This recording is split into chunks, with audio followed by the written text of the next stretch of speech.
Hey everybody, Keith Murphy here with Keith Beats Cancer. Usually I wait till the end of the week to do these updates or these episodes, but I wanted to just break into the week with a special episode.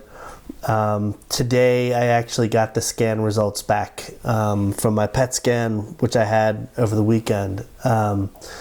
And I was greatly relieved to find out that I am stage 2, which, again, when you're talking HPV cancer, it's a totally different ballgame than,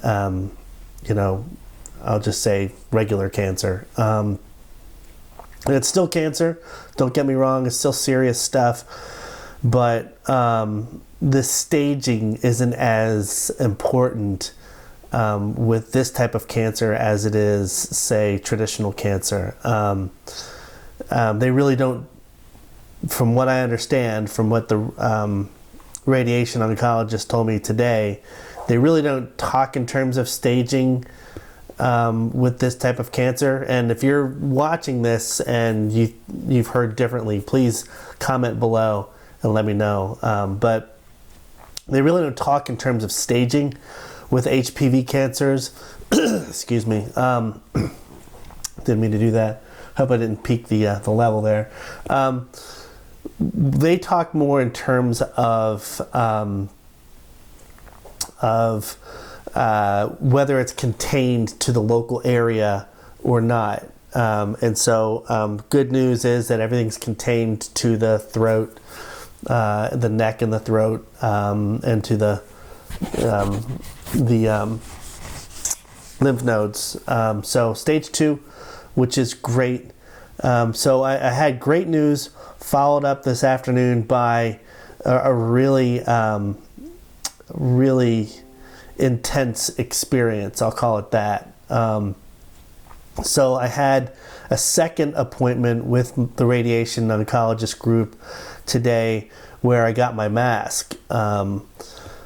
Let me tell you what, wow, that was some intense shit. So for those of you who don't know, when you're getting radiation for throat cancer, they have to make sure that your head stays mobile, or stays not mobile, the opposite of mobile, stationary. So they lay you down and they put this kind of mesh thing. The only thing I can think of is it looks like a target when you go to the range. So it's kind of your outline, and it comes down to right about here. And when they first take it out, it's warm. It's been kind of in this like hot water bath, and they take it out and they put it over you and they kind of stretch it down so that what was flat now becomes sort of a 3D image of your from here up. And if that wasn't one thing, then they screw it to the table. So literally you cannot move your head at all from side to side, up, down, nothing. And let me tell you, I've never experienced, really up until recently, like claustrophobia or anything like that. Even when I was going through the PET scan, I wasn't freaked out at all. But I tell you, I had a minute of pretty intense, I guess, fear today when they were doing that. So they made the mask, and then they had to do a CT just to kind of, I guess, to map where everything is that needs treatment. So that all happened today, and boy, let me tell you what, I was in that machine, and if had it been 30 seconds longer, I would have been tapping out.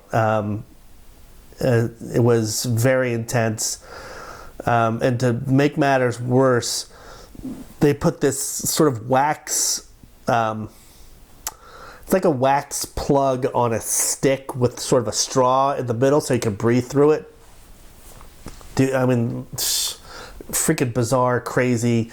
Like the CIA could use this for waterboarding. Like literally, I would have given up state secrets today.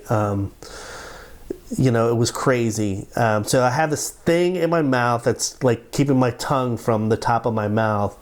I've got this mesh hardened plastic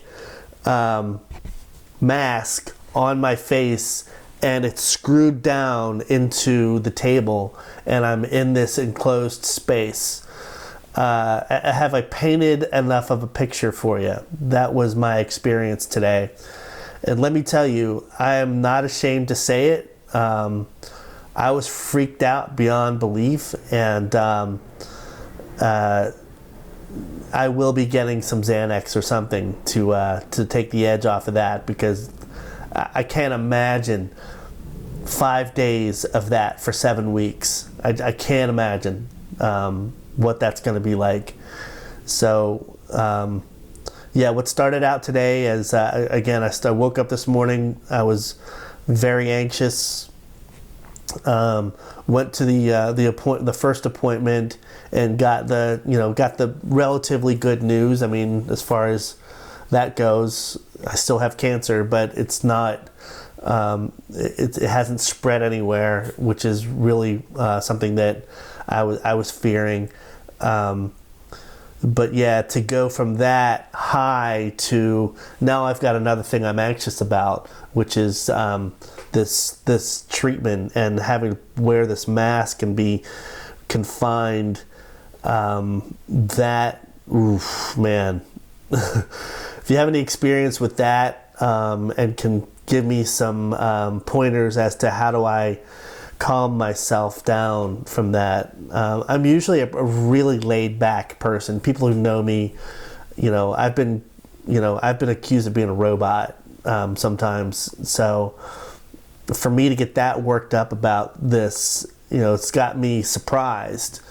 So if you know of any way to mitigate that, if you've got any words of advice for me there, yeah, please feel free to share with me on that. But yeah, so that's it. Just a quick break into this week to let you know that I was very excited to get the news, and I wanted to share it with you guys. Up next on the horizon tomorrow, I have my chemo class, so I learn all about the fun I'm going to have getting chemo. And then, I still have to get to the dentist to get, I guess, a fluoride tray, something that I guess goes in my mouth to kind of give me a fluoride treatment or something. I'm not 100% sure what that's all about, but we want to get that buttoned up before we start treatment, which looks like it's going to start sometime in the middle of next week. So appreciate you guys coming along with me for this journey, and hopefully it's not overkill. You're not getting, bombarded with me and my sharing and stuff like that. Again, I'm just trying to document the process more so for myself and for others who are going through or will be going through this treatment sometime in the future, God forbid. Again, I appreciate everybody's prayers for my family and for me. I'm getting, texts and calls from family and friends, and it really means a ton to me. You guys, seriously, it makes me very humble. So thanks, guys, for that. So anyway, that's enough babbling for now. More to come later this week, maybe, if there's anything that warrants it. If not, we'll wait till the end of next week after I've had a few treatments under my belt, and I'll tell you how that's going. From now, thanks a lot. Have a good night. Take care.